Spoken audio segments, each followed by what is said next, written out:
Hello hello এই আমাকে ওই হ্যালো এটা দেন দেখি ভোকালটা বাড়ান ভোকালটা লাউড করেন আরো ভালো আছে দেখি দেখি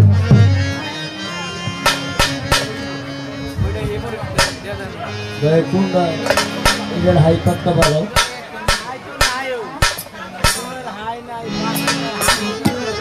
আমার রোড নাই তো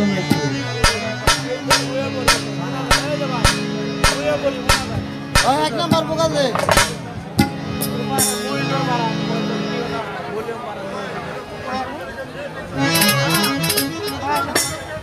এক নাম্বার ভোকাল দে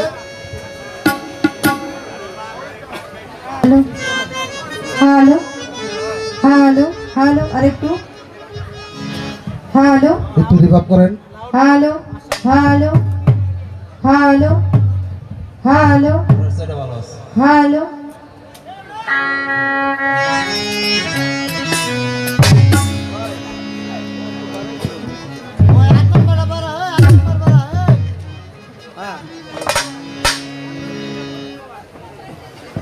কর্তাপক্ষ বলছিল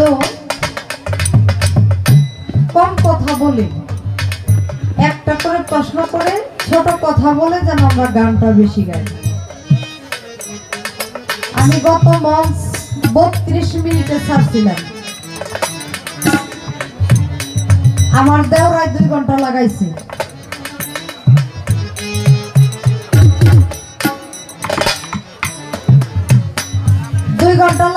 আমি 1 ঘন্টা গাই, আর আমি বাকি যেটুকু সময় আছে গায়ে শেষ দিয়ে দিই নাকি যাই ঝামেলা শেষ হয়ে যায়। কথা ছিল তার কথা আমি শরীয়ত মানি কি মানি না। আমি আমার মারিফতে দাওয়াত করেছিলাম, আমি বলেছিলাম শরীয়ত ভালো, তবে এখানে থেকে আল্লাহকে দেখা যাবে না। আমার সব কথার ফিনিশিং এক জায়গায় দিয়ে গেছে। আশিকের কাছে কোনো আইন চলে না, প্রেমিকের কাছে কোনো আইন চলে না। এই কথা যখন মুখ দিয়ে আমার কদম চান বের করছে, তারপর আর পালা থাকে না। কি আশিকের কাছে যদি আইন না চলে, তাহলে আমি শরীয়ত দিয়ে কি করব? শরীয়ত হলো সংবিধান, পথ বা আইন। সংবিধান মানে আইন, আইনের পথ। আমি আশিকের কাছে যদি কোনো আইনই না চলে, কোনো দলিল না চলে, তাহলে আইনের কোনো প্রয়োজন পড়ে না। আপনি আসল কথায় চলে এসেছেন। একটা কথাই ওই যে আমি বলছিলাম শরীয়তে আল্লাহকে পাওয়া যাবে না, এইটা শুনে খালি বারবার এই কথাটাই কয়, মনের মধ্যে বড় কষ্ট পাইছি, বড় কষ্ট পাইছি। মনের মধ্যে তো খালি কষ্ট, মনের মধ্যে ঠাডা বললো না তো, ঠাডা বলে ওটা একবারে বাতিল হয়ে যেত গা, তাইলে আর ওইটার মধ্যে কোনো আইন প্রণয়ন হইতো না। একমাত্র আমার কদম চন্দ্রের নামে এশকে দেওয়ানা, এশকে ফানা থাকতো। যেখানে এশকে দেওয়ানা থাকে, ফানা থাকে, সেখানে আর কোনো কিছুর প্রয়োজন পড়ে না। ওই শরীয়ত ছাড়া কোনো কিছু হয় না। আমি একবারও বলি নাই যে শরীয়ত আমি মানি না। আমি বলছিলাম শরীয়ত হলো ইবাদতের প্রথম সিঁড়ি। বাবা, আমি বাড়ি থেকে আমার কদম চন্দ্রের দরবার পর্যন্ত আসছি, এখানে আমার আসতে কয়েকটা স্টেশন পাড়ি দিতে হয়েছে না? আমার বাড়িটা হইলো শরীয়ত, মনে করেন রাস্তাই হইলো, রাস্তাটা আমার তরিকত।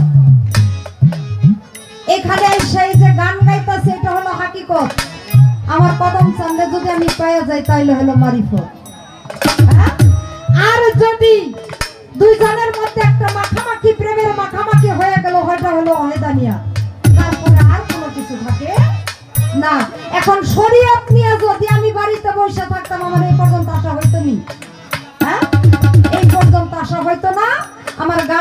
হইতো না, আমার কদম চানকে পাওয়াও হইতো না।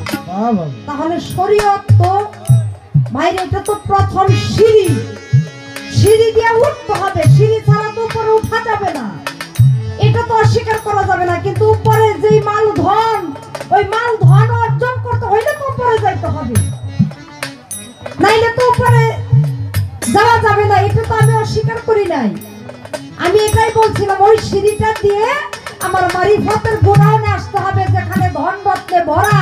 এই ধনরত্ন অর্জন করতে হইলে একটা মানুষের জীবনে আর কোনো কিছু প্রয়োজন হয় না, তার এহকাল পরকাল দুই সমান হয়ে যায়।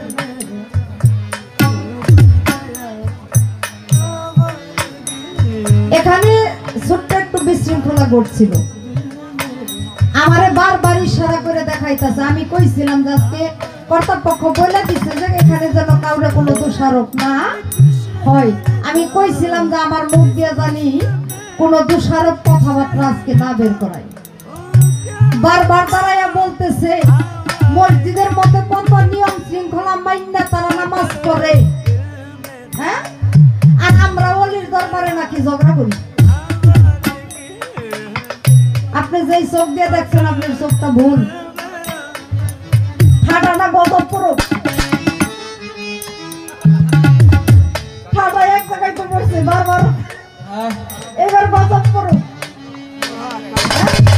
ওই যে কি জানি এক গল্প শুনছিলাম, ওই যে জোয়াল্লিন আর দোয়াল্লিন ঝগড়া করে, জোয়াল্লিন পার্টি আর দোয়াল্লিন পার্টি, মাঝখান থেকে একজনে যে মানে যোগদান করছে, একজনে ডাক দিয়ে জিজ্ঞেস করছে তুমি কোন পার্টি, তুমি দোয়াল্লিন না জোয়াল্লিন? কয় আমি দোয়াল্লিন না জোয়াল্লিন না। আরে বাইরে এইগুলা তো দোয়াল্লিন না জোয়াল্লিন না, এইগুলার সাথে প্রেমিকের তুলনা দিলে হবে নাকি? হ্যাঁ, প্রেমিকের ভাবটাই আলাদা। প্রেমিকরে মাইরা কাইটা ফলাইলেও সে কোনো প্রতি উত্তর করে না, কোনো জবাব দেয় না। সে ওই যে আমার প্রথম চন্দ্রের নামে এক নামে বৈশা রয়েছে, তার এই মুহূর্তে পিঠের চামড়াটা উঠাইয়া নিয়ে গেল, সে কোনো প্রতি উত্তর করবে না। ওই কত শৃঙ্খল এই শরীয়তের মধ্যে হয়। যারা 5 ওয়াক্ত নামাজ পড়ে তারা নাকি খুব শান্তির ধর্ম পালন করে। এই শান্তির ছুটে এখন শান্তিতে গান্ডা পর্যন্ত গায়ে খেয়ে আসতেছিল। ইস্তিমার মধ্যে 4 জন মারা গেছে, হ্যাঁ, কতগুলা মাজার ভাঙছে। মাজার আপনারা সাক্ষী না? 52টা মাজার ভাঙছে। এই যে মানে শান্তির ধর্মের লোকেরা, হ্যাঁ, একটা বাইরিয়া সুদা করে গেল। আর একটা কথা কইলে একবার বাইরে সুদা করুন।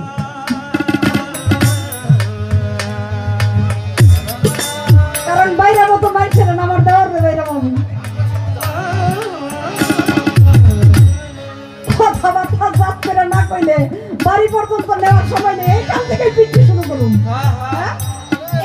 এইটা করে আমি এসেছি রাস্তায়,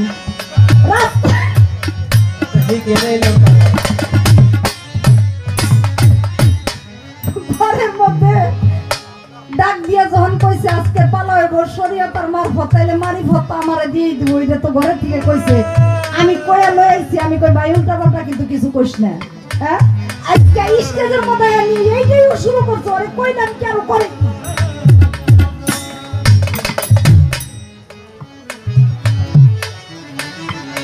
অনেক কথা।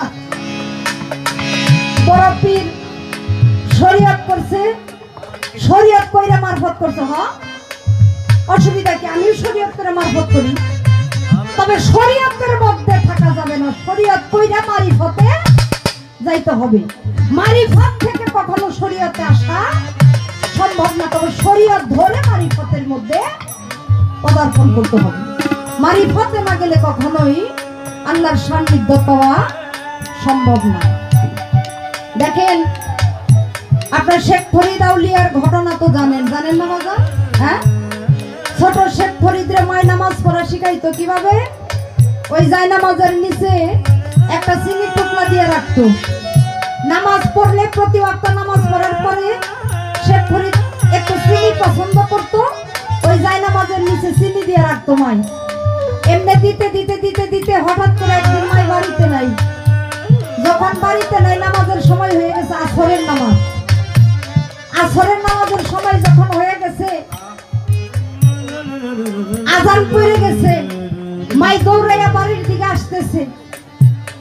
কারণ শেখ ফরিদ তো নামাজে দাঁড়ায় যাবে, আজকে তো চিনি দেওয়া হয় নাই। নামাজ পড়া যদি চিনি না পাই তাহলে তো ওর বিশ্বাস নষ্ট হয়ে যাবে।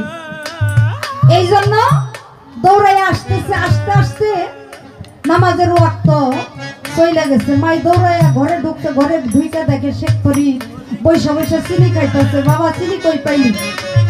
কয় মা, তুমি তো বাড়িতে ছিলা না, আজকে যখন নামাজ পড়ছি, নামাজ পড়ার পরে যাই নামাজের নিচে দেখি চিনি টুকলা। তবে মা, প্রতিদিন যেই চিনি পাই আজকের চিনিটা এত স্বাদ কেন? অন্যান্য দিন যেই চিনিটা খাই এই চিনির চাইতে আজকের চিনি অনেক বেশি সুস্বাদু। ভাই মনে মনে চিন্তা করলো, হে বাড়ি তারা, তুমি আমার সন্তানের নামাজ কবুল করে নিয়েছ।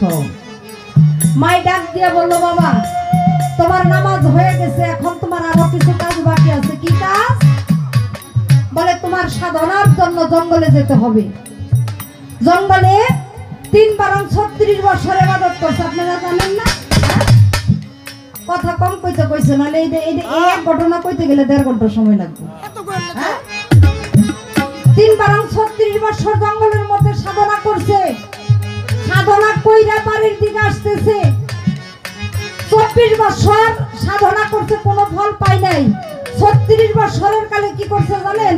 তৃতীয়বার যখন গেছে, নিজের পায়ের মধ্যে রশি বাইন্ধা এই দেহটাকে, মাথার অংশটাকে নিচের দিকে দিয়া গাছের মধ্যে পাটা বাইন্ধা একটা কুয়ার ভিতরে নিজেকে সম্পূর্ণ বডিটা ঝুলাইয়া দিয়া তারপরে আমার আল্লাহর নাম জপতেছে। জপতে জপতে জপতে জপতে এই দেহের মাংস যা ছিল শুকায় গেছে। পশু পাখি ঠুকরাইয়া ঠুকরাইয়া খাইতেছে। একটা কাক আইসা শেষমেশ বসছে। এই দেহের মধ্যে একটা ফোঁটা মাংস বাবা নাই। কাকে যে খাবে এই মাংসটা নাই। শেখ ফরিদ বাবাই ডাক দিয়া কয়, কাক রে, আমার শরীরের মধ্যে তো মাংস নাই, আমার 2টা চক্ষু আছে, একটা চক্ষু তুই নিয়ে খায়া যা, আর একটা চক্ষু থুইয়া যা। আমি যেই দয়ালের জন্য ৩-৩৬ বছর ইবাদত করলাম, এই চক্ষুটা দিয়ে যেন একবার তারে দেখতে পারি।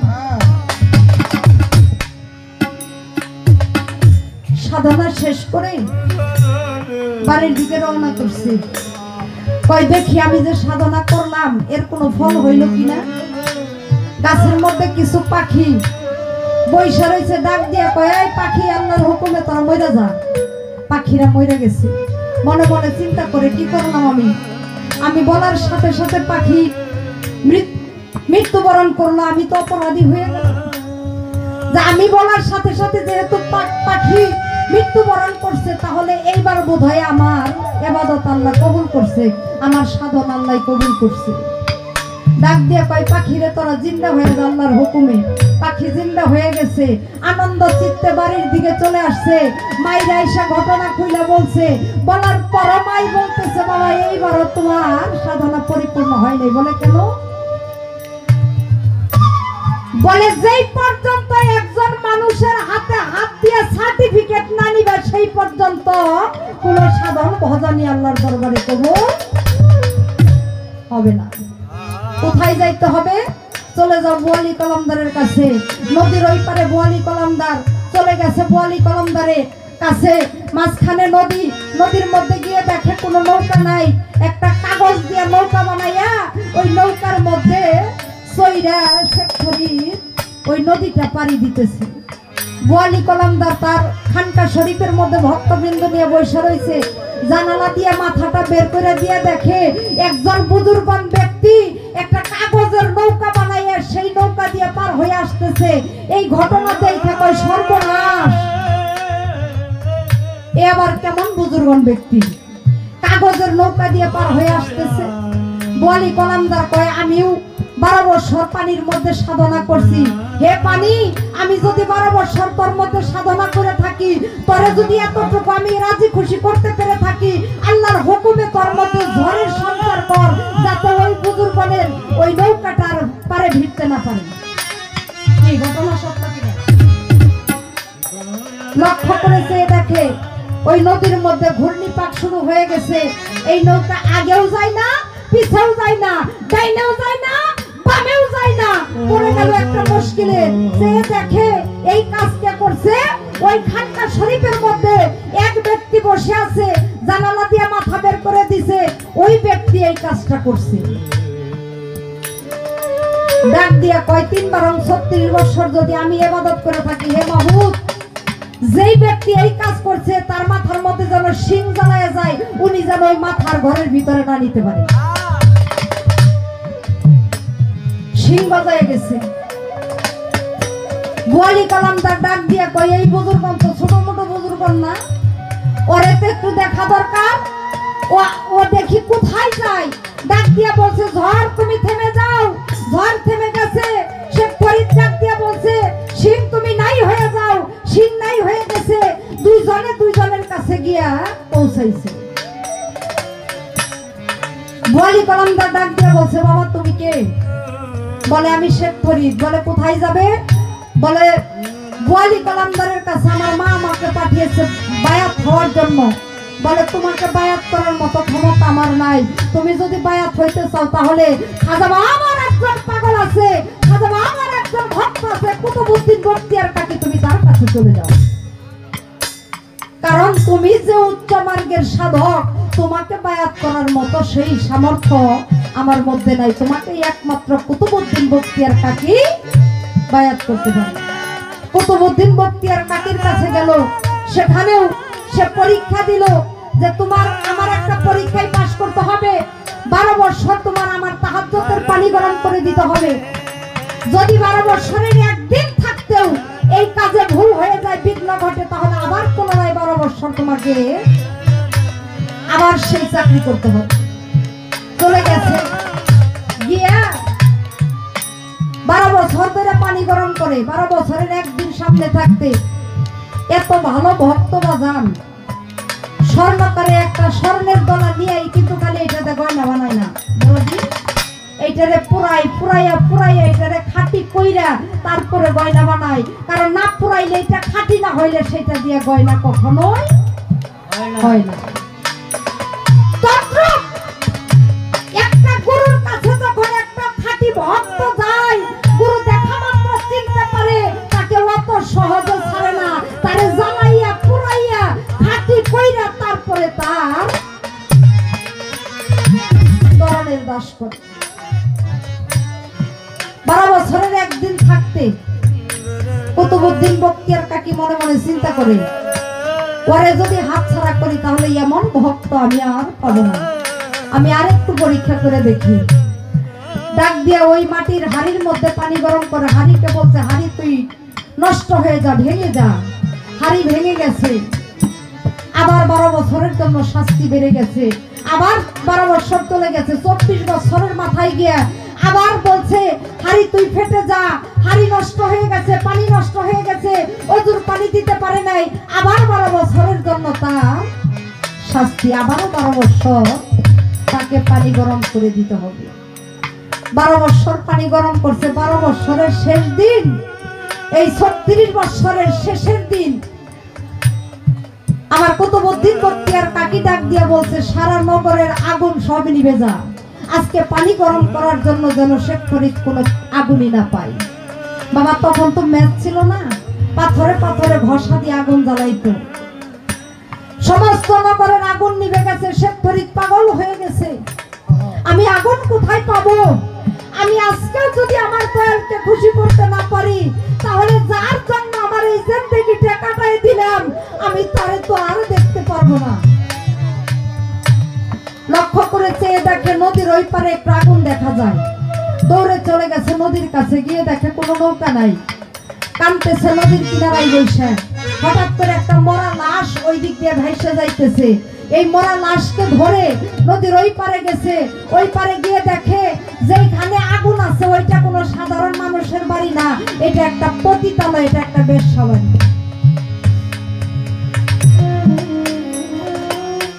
এই বাড়িতে গেছে, এই বাড়ির যিনি সর্দারনি তার নাম হলো হাজারি বেশ্যা। এই হাজারি বেশ্যার কাছে গিয়ে আগুন চাইছে, মাগো আমাকে একটু আগুন দাও।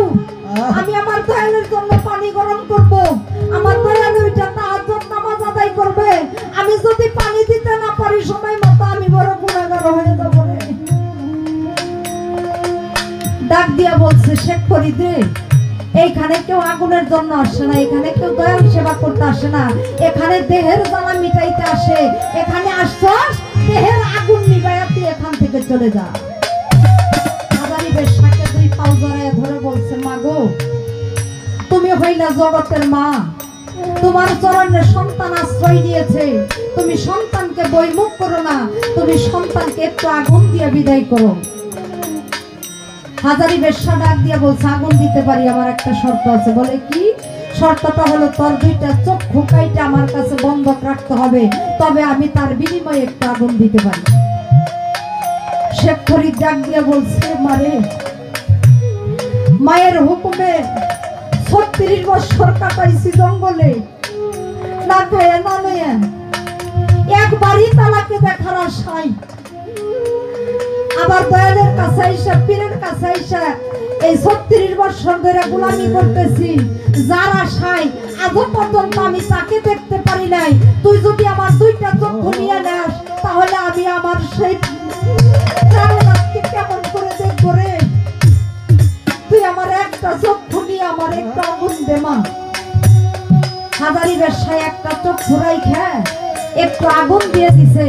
আবার সেই নদীর কিনারায় গিয়া সেই মরা লাশের উপরে ভর করে আমার নদী পার হয়ে গিয়া পানি গরম করে যখন আমার কুতুবউদ্দিনের কাছে পানি নিয়ে গেছে, কুতুবউদ্দিন লক্ষ্য করে চেয়ে দেখে এই বদন খানা রক্তে ভেসে যাইতেছে। দেখা বলছে, শেখ ফরিদ, তোর সারা শরীরে এত রক্ত কেন বাবা? ডাক দিয়া বলছে, দয়াল, আমি তো আগুন কোথাও পাই নাই, আগুনের জন্য ওপারে গিয়েছিলাম, বেশ্যা হাজারি একটা চক্ষু আমার রাইখে তার বিনিময়ে আমাকে একটু আগুন দিছে। ডাক দিয়া কয়, যেই চক্ষু রাইখে দয়ালের মহব্বতে, দয়ালের সম্মানে, আমার মহব্বতে তুই আগুন নিয়ে আসছস, আমি দোয়া করলাম এই চক্ষু দিয়া তুই সত্য আসমান জমিন লাউহে মাহফুজ পর্যন্ত যাহা কিছু আছে সব এক জায়গায় বসে দেখতে পাবি। জালালি নজরে যখন তাকাইছে, জালালি চক্ষু তার মধ্যে চলে গেছে, যেই চক্ষু দিয়ে আসছে তার চাইতে 70 গুণ বেশি পাওয়ার এই চোখে। এই চোখ দিয়ে তাকায় দেখে আরশ কুরসি লৌহ কলম যাহা কিছু আছে সমস্ত কিছু দেখা যায়। তাই ভাই রে, শরীয়ত হইল ওই যে প্রাইমারি স্কুল, এটা দিয়ে লেখাপড়া শরীয়ত শরীয়ত শিখতে হয়। এইটা দিয়ে কখনো এই ভার্সিটিতে লেখাপড়া করা যায় না, এটা দিয়ে কখনো বড় কোনো চাকরি করা যায় না, এটা দিয়ে কখনো সরকারি চাকরি পাওয়া যায় না। সরকারি চাকরি করতে গেলে, বড় কোনো চাকরি করতে গেলে অবশ্যই তাকে ভালো একটা ডিগ্রি অর্জন করতে হবে এই দুনিয়ার বুকে। তেমনি শরীয়ত হলো প্রাইমারি স্কুল, এইটার থেকে ইবাদত শিক্ষা নিয়ে ওই তরিকতের রাস্তা ধরে আস্তে আস্তে ওই মারিফতে দীক্ষিত হয়ে তারপর আমার খোদার সান্নিধ্য লাভ করতে হবে।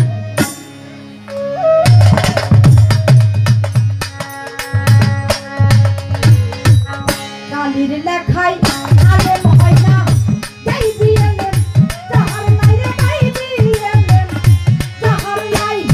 নুরনবী আজমের মাথা নাই, খালি তাই কুরআন লেখাই। যে পাইছে রাসূলের দেখা, যে পাইছে মুর্শিদের দেখা, কোনো এলেম বাকি নাই।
আলেম হয় না যদি গায়েবী এলেম তার মধ্যে না থাকে।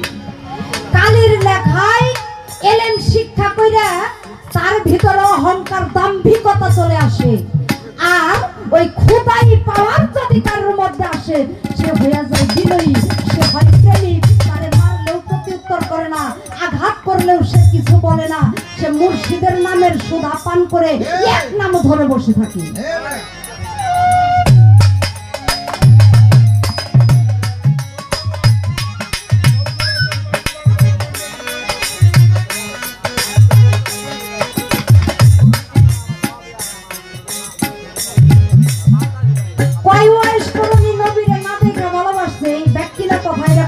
আমার বিশ্বাস করার লাগবো? হ্যাঁ, ওই ওয়াইস করণী নবীরা যে দেখে নাই, না দেখে ভালোবাসছে, এটা হইলো অজ্ঞানী মানুষের কথা, জ্ঞানীর কথা তা না। আমার হুজুর তখন মাতৃগর্ভে 6 মাস বয়স, 6 মাসের মাতৃগর্ভে তখন আমার হুজুরের পিতা ওই শাম শহরে বাণিজ্য করতে গিয়ে আবুয়া নামক স্থানে এসে অসুস্থ হয়ে ইন্তেকাল করেন না। আমার মা মেনা লক্ষ্য করে দেখে পেটটা খালি খালি লাগে। বাজান, একটা গর্ভবতী মার একটা সাধারণ পেটটা একরকম না নাকি? 6 মাস যখন হয়ে যায় যথেষ্ট ভারী হয়, কিন্তু মাই দেখে পেটটা খালি খালি লাগে, দৌড়াইয়া গেছে আমার হুজুরের যিনি দাদা আব্দুল মুতালিব, তার কাছে গিয়া বলছে, বাবা হঠাৎ করে আজকে কেন যেন আমার গর্ভটা খালি খালি লাগলো, আমার কি কোনো সর্বনাশ হইল? এইদিকে আবু জাহেল বিভিন্ন ষড়যন্ত্র করতেছে আমার হুজুরকে মারার জন্য, ধ্বংস করার জন্য, মা মেনার ওই গর্ভের শিশুকে নষ্ট করার জন্য। বাজান, ও বাবা, আমার পেটটা কেন আজকে খালি খালি লাগতেছে, আমার কি কোনো সর্বনাশ হইল? ডাক দিয়া বলছে, না রে মা, তোর কোনো সর্বনাশ হয় নাই, তোর স্বামী যে সেই আবুয়া নামক স্থানে মারা গেছে, তার জানাজা চলতেছে, তোর পেটের সন্তান সেখানে জানাজায় চলে গেছে। আর সেই জানাজার মধ্যে দাঁড়াইয়া আমার হুজুর তখন সেখানে জানাজায় দাঁড়াইছে, জানাজায় দাঁড়াইয়া বাউমুরা চাইয়া দেখে, লক্ষ্য করে দেখে ওয়াইস করণী খারাপ, বাম দিকে তাকাইয়াই দেখে ওয়াইস করণী দাঁড়ানো। এই চর্ম চোখে তারে না দেখলে কি হবে? তরিকতের জগতে ঠিকই দেখাশোনা হইছে, তরিকতের জগৎ আমার কদম চাঁদের সাথে যদি আমার দেখা না হইতো তাহলে কখনোই প্রেম হইতো না। এইটা চর্ম চোখের দেখা না, এইটা অন্য একটা জগতের খেলা রে ভাই। এইটা আইনের ভিতরে থাইকা কখনো বোঝা তার পক্ষে সম্ভব না। এটা বুঝতে হইলে, জানতে হইলে, ওই যে কইছে আগের একটা গান গাইছিলাম, মাতাল বইতাল সাজো, আগে আগে মাতাল বইতাল সাজতে হবে। কোন মাতাল? এটা মদ খাওয়া মাতাল না, এটা মুর্শিদের নামের সুধা পান করা মাতাল হইতে হবে। তবেই তো আমার কদম চাঁদকে পাওয়া যাবে, নয়তো আমার কদম চাঁদকে পাওয়া কখনোই সম্ভব না।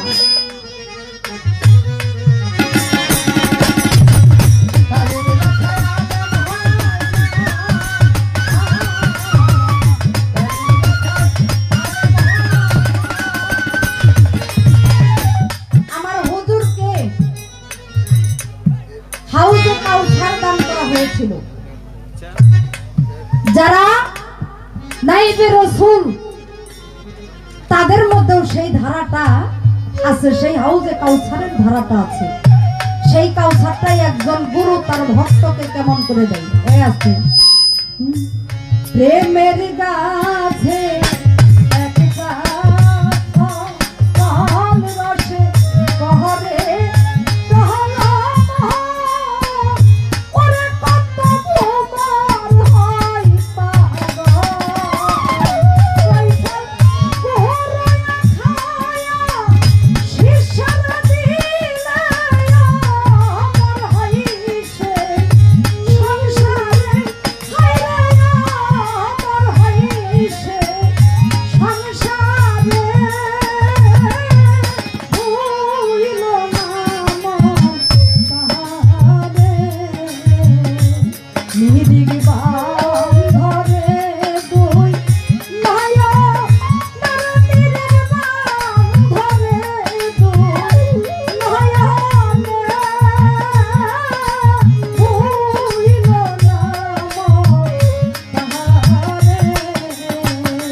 গুরু খাইয়া শিষ্যের দান করে। কি ফল? গুরুর নামের সুধা। এই সুধা আমার কদম মাস্তান তার মুর্শিদের নামের সুধা খাইছে। সে খাইয়া সে নিজ অমরত্ব লাভ করছে, আর ওই সুধা তার ভক্তকে বিলিয়ে বেড়াচ্ছে। সে যদি না খাইতো ভক্তকে দিতে পারতো না। যার যার মুর্শিদ তারে ভক্তকে নামের সুধা দান করে, সেই অমৃত সুধা যে একবার খায় তার হাউজে কাউসারের আর খাওয়ার কোনো ইচ্ছাই থাকে না, সেই তৃষ্ণা তার মিটে যায়। আমি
প্রশ্ন করছি,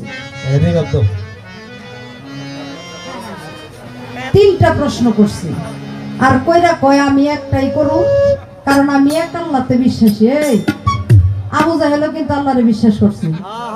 হ্যাঁ, আবু জাহেলের নাম আছিল আবুল হাকাম, অর্থাৎ জ্ঞানের পিতা। সে আল্লাহরে মানছে, আমার নবীরে মানে নাই।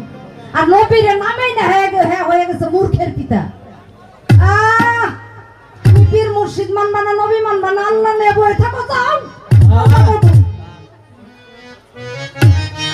যে মুর্শিদ চাইতো না ছুরি হাতে নাই কোনো ভুল খোদাও সে হয়, এই কথা লালন কয় না আল্লাহর কোরআনে কয়।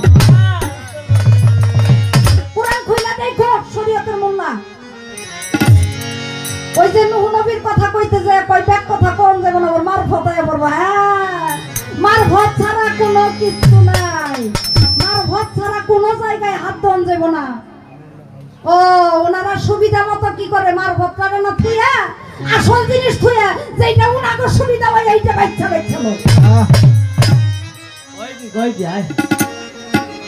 কয় কালেমা 1000 বার পাঠ করলে পায়। এক দলিলে দেখলাম 1000 বার পাঠ করলেও নাকি এই কালেমা বাইন্দা দুদকে লয়ে যাবো। হলই যাবই তো, হ্যাঁ লয়ে যাবই তো।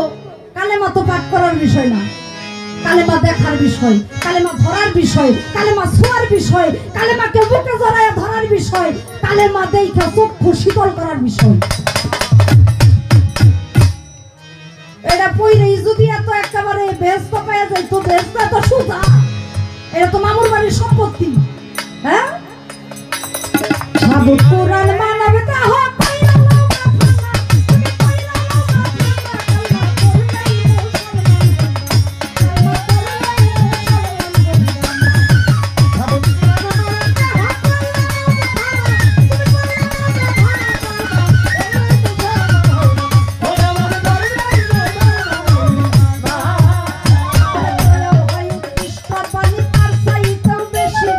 সাহাদত হয় সাক্ষ্য মানি মিথ্যা কইলে দোষী।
কুবরার চাচাতো ভাই, যিনি তৎকালীন একজন মস্ত বড় পণ্ডিত ছিলেন, নাম হলো উরাকা।